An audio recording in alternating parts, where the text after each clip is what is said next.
It seems that the world is getting upside down. The parents are becoming the rebels. I used to be a kid and my parents would say, hey, don't hang around that kid because he's problematic.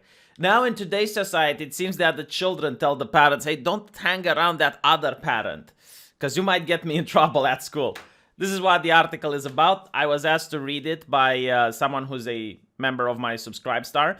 But you don't have to give me money in order to suggest me articles. My DMs are open. I respond to almost every single DM that I get, as much as I can, because there's a lot of you that are messaging me.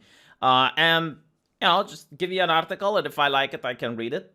But, yeah, let's look at this, because I found this to be incredibly interesting. More people should be talking about it.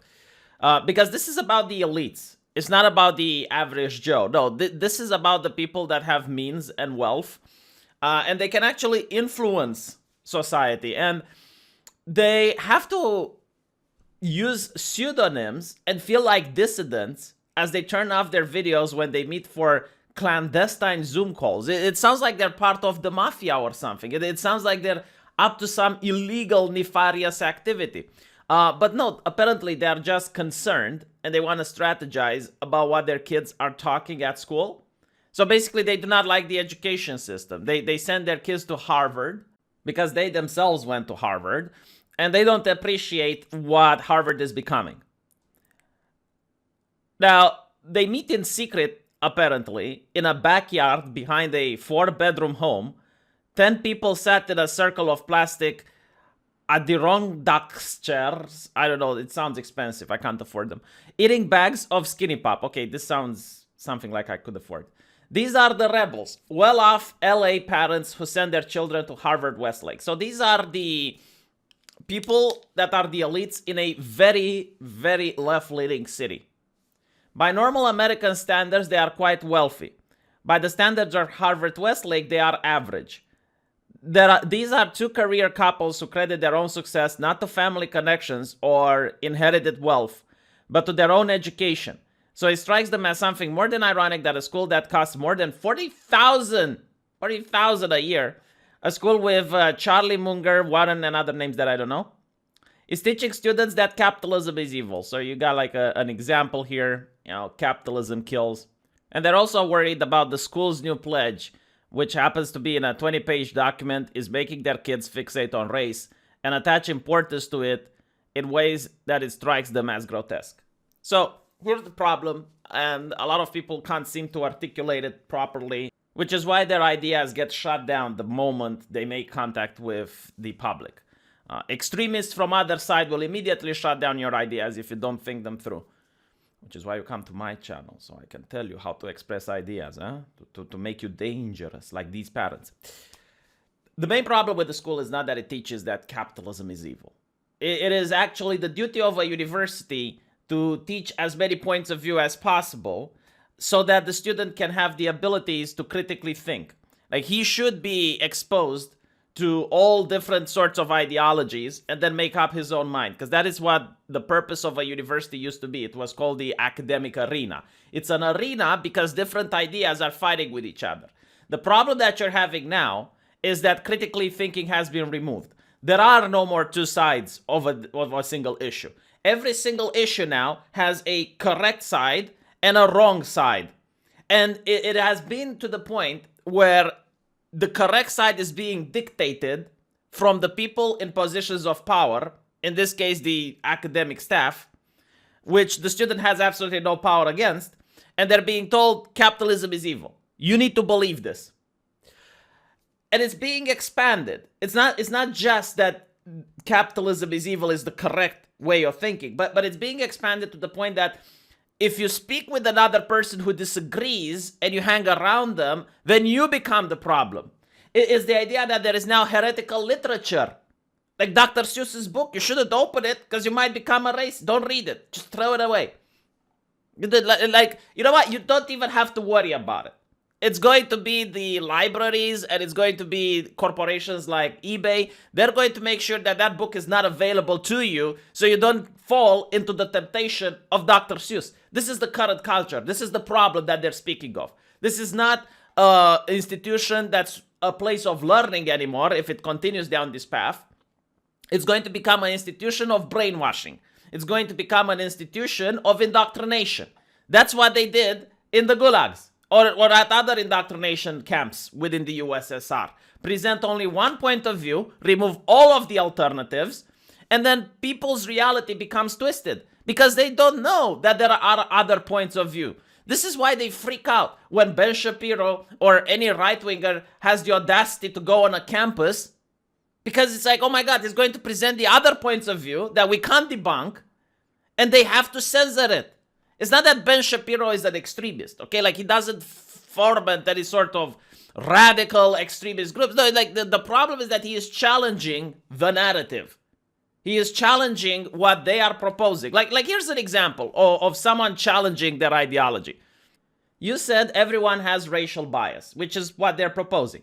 Yes, everyone has implicit and racial bias. Everyone, which means that she needs to have them. So the question should be, which races do you harbor racial bias against? It's a perfectly normal question if you're actually addressing the issue from an intellectual point of view and not an emotional one. It's like, okay, if every single person has these biases, which are yours?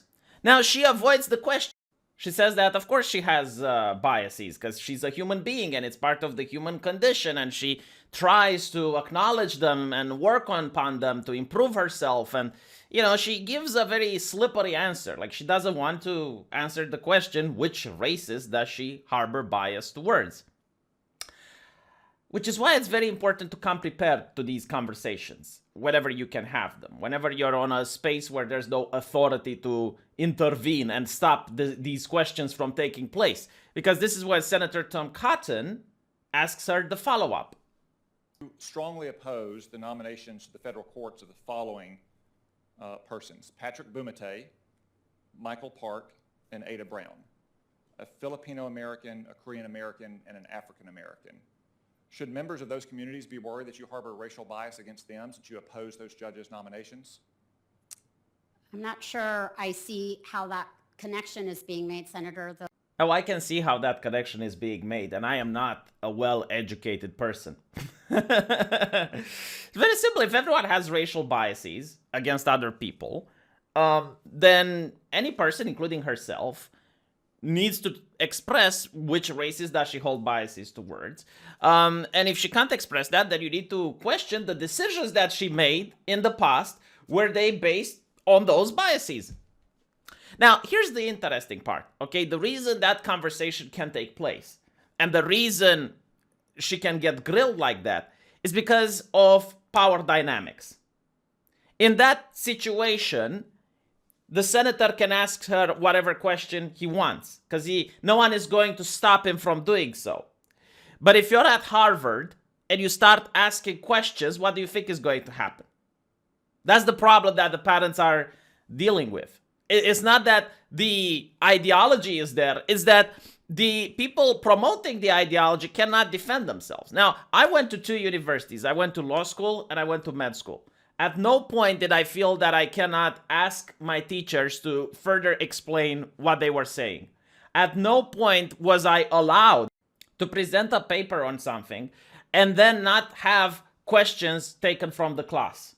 In fact, the class was encouraged to ask me questions because what it meant is that my paper, being a student, wasn't of significant importance. Like, no student could come up with a concept that the teachers never heard about.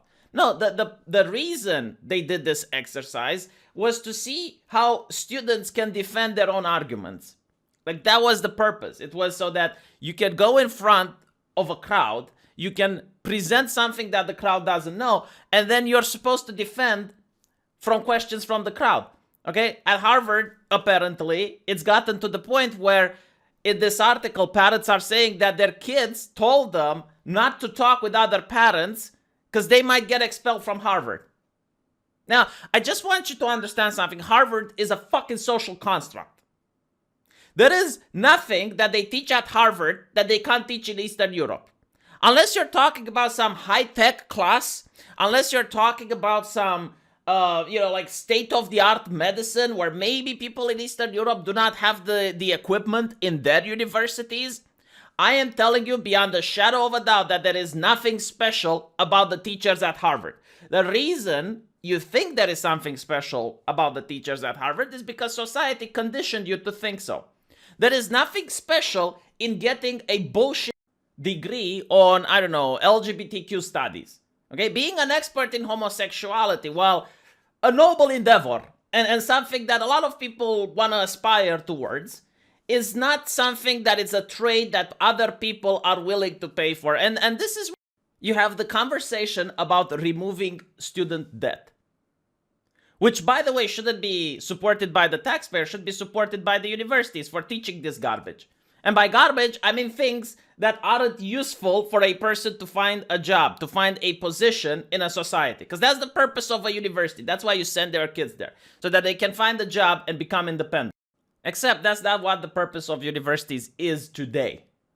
Right? Do you know what the purpose of a university like Harvard is? No, seriously, like, ask yourself, why is it that even though they don't teach something more interesting than they teach in other universities in other countries, why do you think people go to Harvard? And yes, of course, it's the prestige. Because when you go with your resume, oh, he studied at Harvard. Oh, at Harvard. Oh.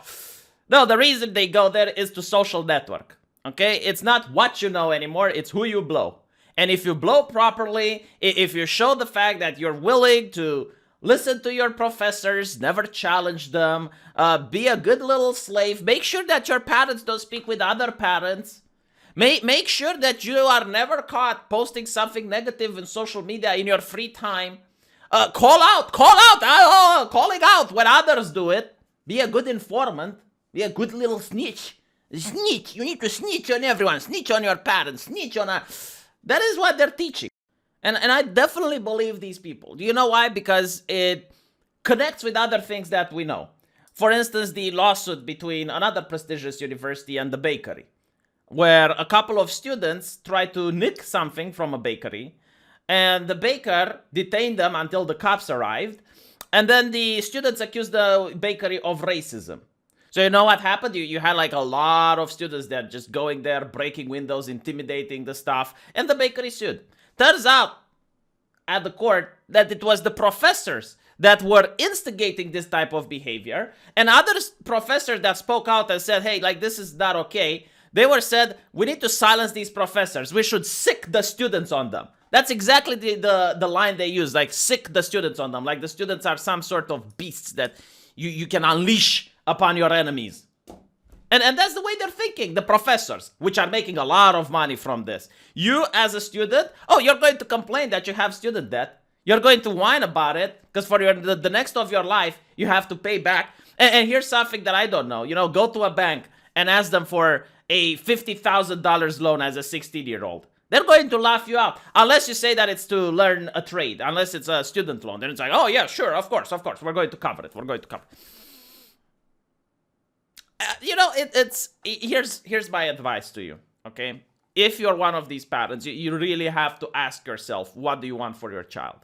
If you want for your child to social network, but to be a good, obedient little boy that goes through society without questioning anything, that goes through society comfortable with other people telling him absurdities that he cannot respond to, then let them study at Harvard. And maybe you can, I don't know, do this underground network thing, organize, agitate, get other parents on board, reach a certain critical mass, and then you can make demands. Then if you have, if you're just one guy that takes his student out, you're not going to make a difference. But if you manage to social network and you get like 2/3 of the parents on board, or even 1/3 of the parents on board, and then you raise a big stink about it, and then you wait for an event to happen, like, for example, they're telling your kid that capitalism is evil, or they're punishing someone that shouldn't be punished. Then you create a massive uproar, because that's what the left does it. I'm literally telling you the tactics. Listen to me. No, but seriously, this is what the left does in a company, okay? If they want to unionize, they don't actually go up from the door and they say, yes, I want to create a union. Because that's not going to, they're going to get fired. What ends up happening is that they go there, they talk with other people, they want to test the waters, they want to see who's dissatisfied and who isn't. And then they go to these meetings like these parents do, and they organize and they get more support. And once they reach a critical mass, they wait for an event at the company that upsets other people that aren't part of their group, and then they use the entire group to push for that, and they use the event as a pretext in order to start a union. That's the shit you need to do if you're one of these parents. That's literally the shit you need to do. If you just speak out by yourself, you're going to get shot down. If you try just take your kid out, you're not going to make a difference. What you need to do is to get in contact with a lot of parents, have these underground movements, and when an event happens that upsets, like let's say the university decides to ban Dr. Seuss book or something that anyone gets behind, then you go in and then you start complaining and then you go like, no, the dean should resign and blah, blah, blah, blah, blah. And you should also use their own rules against them. It's like, since you instituted the rules against anti-racism, how much racism has dropped in this university? Oh, you can't tell. Well, if you can't tell, then the rules are useless out of day. How do you know they work if you can't? You know, like that's... But anyway, this is assuming that you want your kid to go to Harvard that bad because it's a prestigious school. I think it's going to drop in prestige if it keeps going like this, right? What you should do is to send your kid to study abroad. Okay, send them to Eastern Europe. The universities might not have the same prestige. Absolutely, they might not. But I'm telling you this, from what I'm reading here and from my own personal experience, the university here teach you how to think, not what to think. And they have very good professors. They will allow your students to challenge the professors. They can read the same book. They have the internet. They can get educated. And it's going to also give them a different mindset of the world. It's going to make them think differently just by living in Eastern Europe, where people are more focused on making money and creating wealth rather than trivial nonsense like whether or not Dr. Seuss' book should be heretical literature. And when they learn a trade that is actually useful and people are willing to pay for, then they go back to the United States. And you're going to see a lot of success. Like, let's say you want your kid to learn medicine. Send them to Eastern Europe. They can learn very good medicine here. There is a lot of prestige and renown for the doctors that go from Romania into Germany, France, Spain, or Italy, because they learn good trade here, and they learn it how to be efficient as well, how to conserve money while reaching the same result, how to heal a patient without throwing a lot of cash. Because cash here is important. It's an important resource. You can't just throw it away. So you get that mindset. And you also get the mindset on how to talk to patients. Because we don't have actors here. We don't have plastic mannequins. We actually have real patients. Like, students actually go into the hospital and they see actual people. And they can talk to them. And the people are more than willing to help a doctor out study the trade so that they can heal their children. That's how people think here. And with that, you now have a diploma that's recognized in the entire European Union. Wherever you go, whether you go in France, Germany, Italy, I think like Britain might not recognize it anymore because of Brexit. But they'll probably have like an agreement.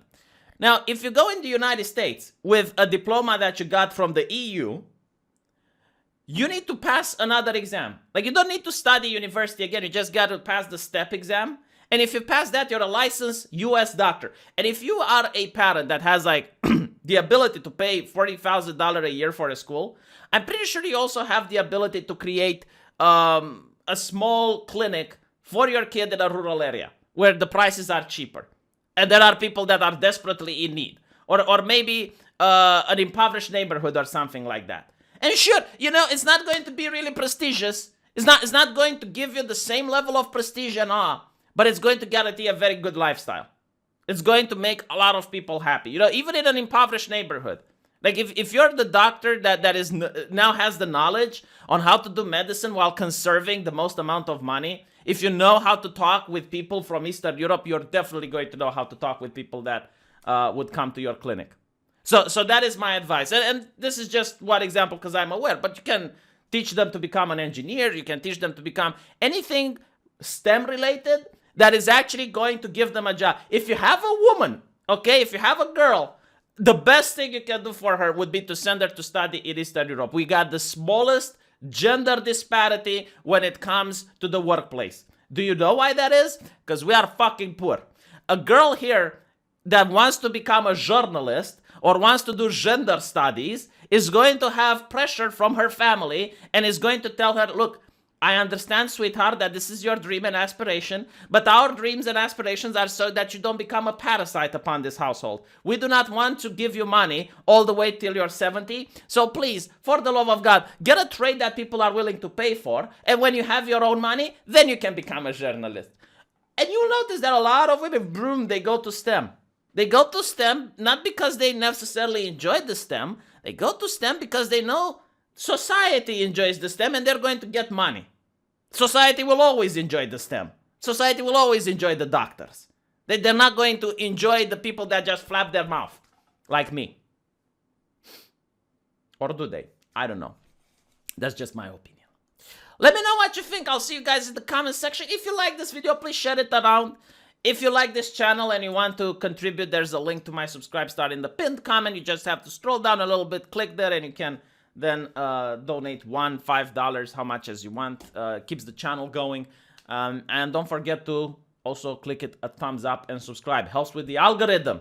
I'm actually, like, I hate asking for it. It sounds cringy. But, like, ever since I asked for it, I noticed an increase in my channel. And I'm like, oh, it's like a prayer. It's like you pray to Jesus, but I pray to my subscribers. And it's like, please, just hit the bell icon. Hit the thumbs up thing. And it works. It works. YouTube listens to my prayers.